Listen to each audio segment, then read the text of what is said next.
안녕하세요. 영쌤입니다. 이번 영상에서는 분모가 다른 진분수의 덧셈에 대해서 알아보도록 하겠습니다. 먼저 이 부분을 공부하면서 꼭 알아야 되는 우리 수학적 약속들을 다시 한번 살펴보도록 합시다. 우리 통분이 뭐였죠?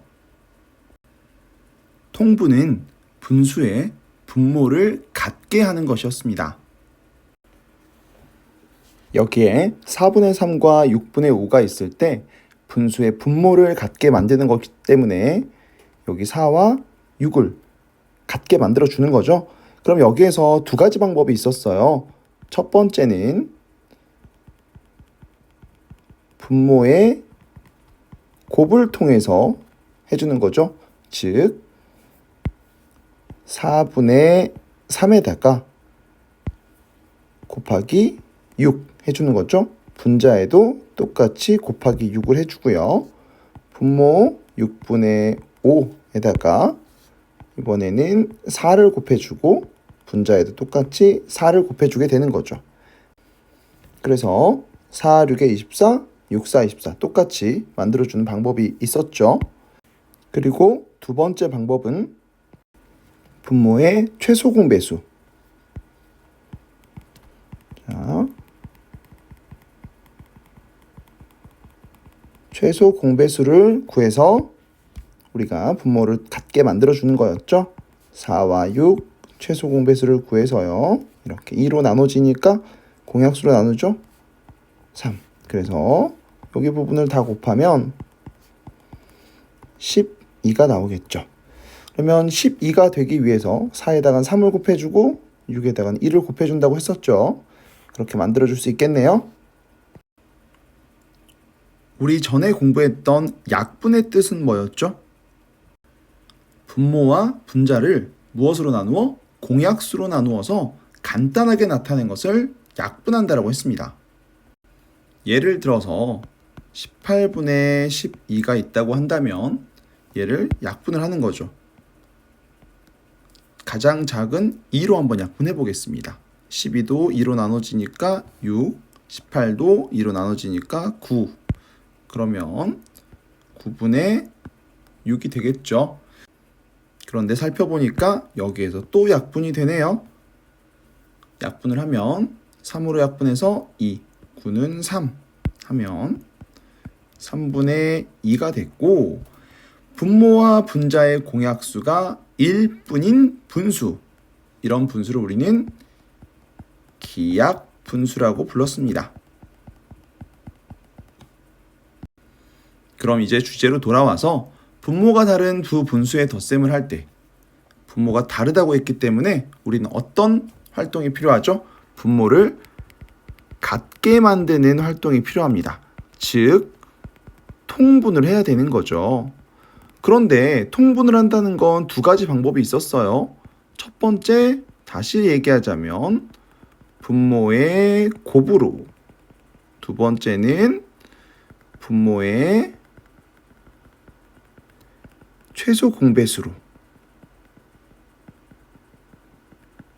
즉 크게 두 가지 방법으로 계산을 하는데 이 두 가지 방법이 각각 상황에 따라서 좋은 점도 있고 또는 어떤 점이 좀 더 불편한 점도 있을 수 있는데 본인의 선택에 따라서 문제를 풀면 되겠죠. 하나만 해보자면 4분의 3 더하기 6분의 1을 하게 되면 4에다가 6 곱하고 3에다가도 6 곱해줘야겠죠. 6에다가는 4를 곱해주고 1에다가도 4를 곱해주게 되겠죠. 이렇게 계산하면 24분의 18 더하기 24분의 4가 됩니다. 그렇게 계산하면 24, 분모는 동일하죠. 그리고 18과 4 분자끼리 더했습니다. 24분의 20이 됐죠. 이 상태에서 약분을 할 수 있겠죠. 2로 약분하면 12, 11. 그래서 12분의 11이라고 할 수 있겠네요. 물론 두 번째 방법인 최소 공배수로도 할 수 있죠. 다시 한번 써보자면 4와 6의 최소 공배수 바로 구해서 해서 12가 나왔어요. 그러면 4에다가 3을 곱해야 10이 되고 분자 3에도 똑같이 3을 곱해주죠. 분모 6에다가 12가 되려면 2를 곱해주고 분자 1에다가도 2를 똑같이 곱해줍니다. 그럼 12분의 9 더하기 12분의 2 계산하면 12분의 11이네요. 첫 번째 방법에서는 분모끼리 곱을 해서 나중에 약분을 했고요. 두 번째 방법에서는 최소 공배수를 구했고 하니까 나중에 약분을 하지 않아도 됐네요. 각각의 차이점이 있습니다. 마지막으로 다음 시간 공부를 위해서 가분수를 대분수로 바꾸는 방법을 복습을 한번 해보도록 하겠습니다.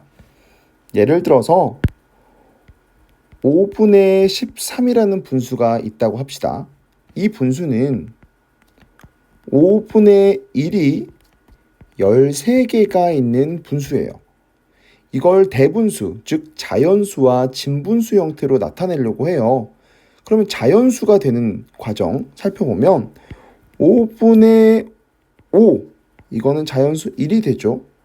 근데 5분의 1이 13개이기 때문에 5분의 5, 그리고 또 5분의 5, 남은 거 5분의 3.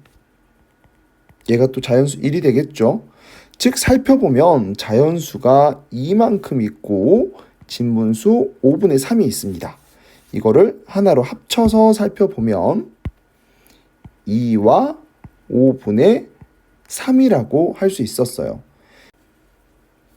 이걸 그러면 어떻게 간단하게 식에 맞춰서 할 수 있느냐 살펴보는데요. 우리는 이 부분을 계산할 때 분자를 분모로 나누어 봤어요. 나누어서 계산을 했죠. 즉 13을 5로 나눠보는 겁니다. 13 안에 5가 몇 번 들어가 있느냐 이걸 살펴보는 거죠. 그러면 2번 들어가죠. 10 그리고 나머지 3 이렇게 하니까 5가 2번 들어갔다. 아까 말했죠. 여기 자연수만큼 5 꽉 차고요. 또 자연수만큼 꽉 찼어요. 즉 이 부분이 몫이 자연수 부분이 되고요. 분모는 바뀌지 않고 나머지 부분이 분자 부분이 되는 거였죠.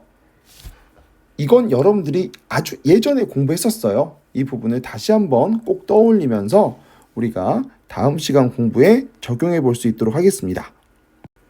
자, 그러면 영상을 잘 보고 내용 정리도 잘 해서 우리 수업 시간에 만나요. 그럼 안녕.